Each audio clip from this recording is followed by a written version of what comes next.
Greetings, African people. My favorite videos are often the ones that I just turn on the camera without even thinking, with a topic in mind, and allow myself to speak openly and honestly about that topic. And today, this is one of those topics. Today, I'm talking about shame. How, as African people, we carry a lot of shame with us.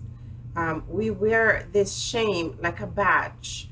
And before we even face people in society, we have our heads hung down.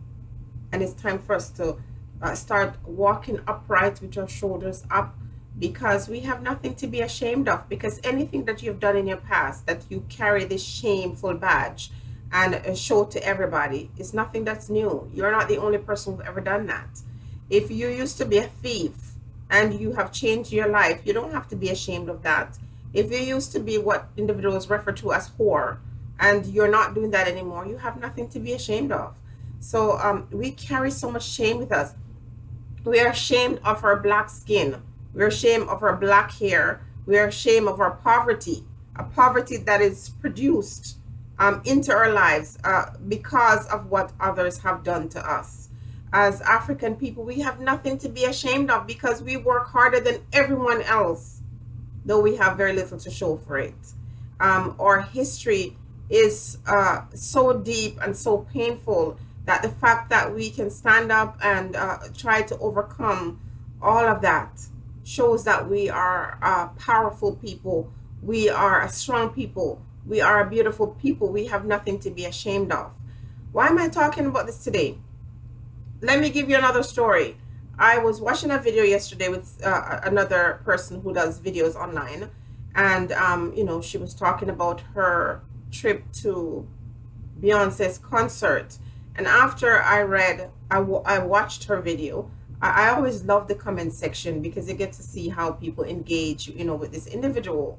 And they're all talking about how beautiful she is, and she is beautiful, and they are talking about all kinds of stuff. And I encountered one comment where an individual said that the person who made the video didn't have the typical traits of a black person. She was saying she was very beautiful, and that she doesn't look like the typical black person. And of course, me being the person that I am, need clarity on that, because I thought that comment was very, I don't know, peculiar. So I asked the person, could you clarify for me what you mean typical black person? Her features is not that of a typical black person. And she said, well, she doesn't have the big lips and the big nose. And I went back to her and I said, well, in spite of our big nose and our big lips, and in spite of was used in a sarcastic way, I don't think there's a typical black person, because we have variations in terms of our color, or our skin color, our hair, our size, and so on and so forth.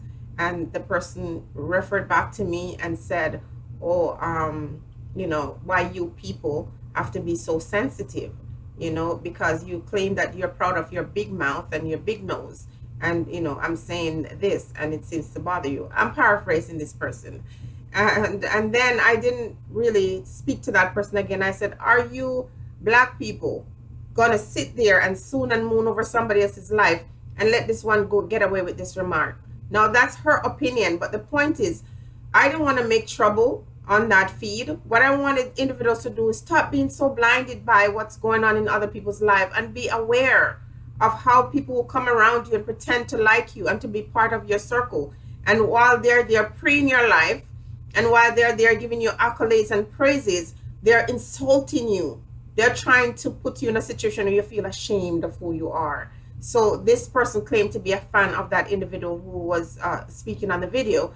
But at the same time, the other people were also her fan. But that individual was insulting the others by saying that the other lady's features were better.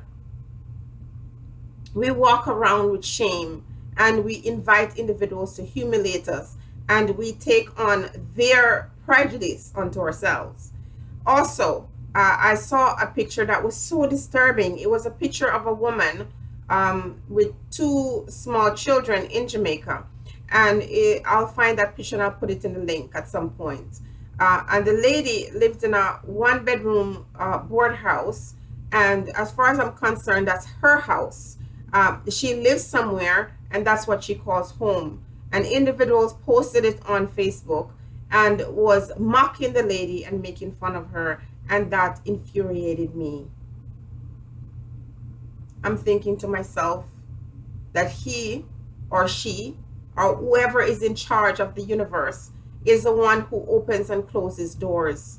And here we have very ignorant people who at some point in their life have experienced poverty are mocking this woman for her circumstance rather than have empathy for her to understand that this one bedroom house that she calls home is where she lives with her children, and her circumstances might have brought her to that lowly state.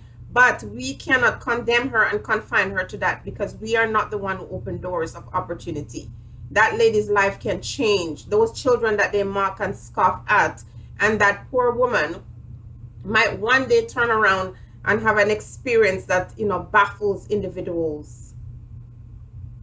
Because that's the beauty in life. Things can change in a wink of an eye.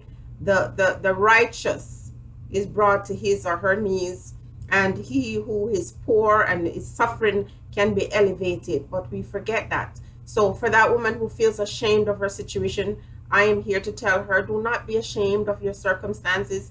Allow the life experiences to lead you and guide you, and take it all in wherever you are in your life.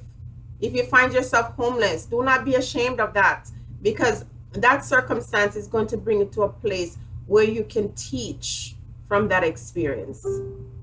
You have nothing to be ashamed of. Your poverty, those who are prejudiced against you, you should feel sorry for those individuals. You must not be ashamed of yourself. And this is why I celebrate my Blackness. I'm proud of who I am as a Black person, and I'm asking every other Black person, regardless of where you come from, to understand that you're created perfectly. And anyone who doesn't see that or understand that, that's their problem, not yours. Do not allow individuals who come to you and try to shame you and remind you of the horrible things that you might have done in the past, that you should wear this like a badge of shame. Do not do that, because those who come to condemn you, if you were to look into their lives, it is like a cesspool, a filthy cesspool. If you were to open the curtains of their window and take a peek in, you would be sick to your stomach.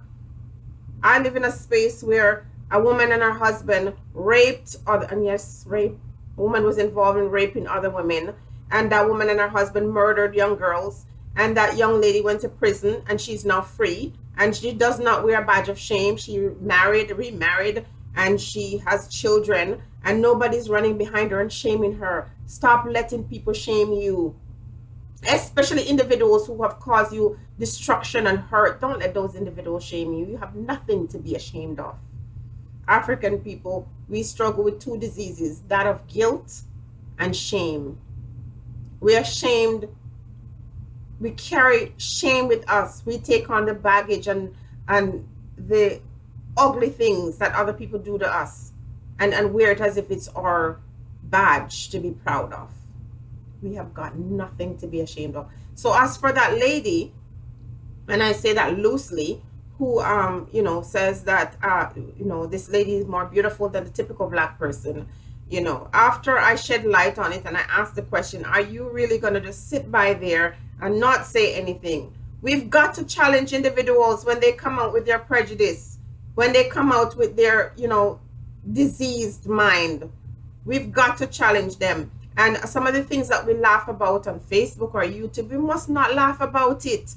We must challenge it, because there are individuals who are trying to break free and have freedoms in all different parts of their lives. And you cannot joke about them. You can't make fun of their life circumstances. You can't make fun of their lifestyles. There's no room for you to mock or scoff or even ridicule these individuals. And as African people, we have to stop these individuals in their track. Let them say we are super sensitive. These are things that our ancestors fought for. and our freedom fighters fought for. And we can't just sit here and just allow other persons to take their time and pretend as if they are not trying to, break down our spirit and derail what we have fought so hard for. So, talking about African people and saying that they're no typical black people, as there are no typical other people. But there are some people in the world who their attitudes and their behaviors are typical, to try to dominate and rule over other people, to try to pretend like they're friendly or they're friends and they're enemies. There are individuals who will kiss you and stab you in the back. There are individuals who cause hurt and injury to other folks. And while they're doing that, they're reaching out and embracing you and kissing you with that death kiss. Those are the individuals who have things to be ashamed of, not you. Be blessed, African people. Think on these things.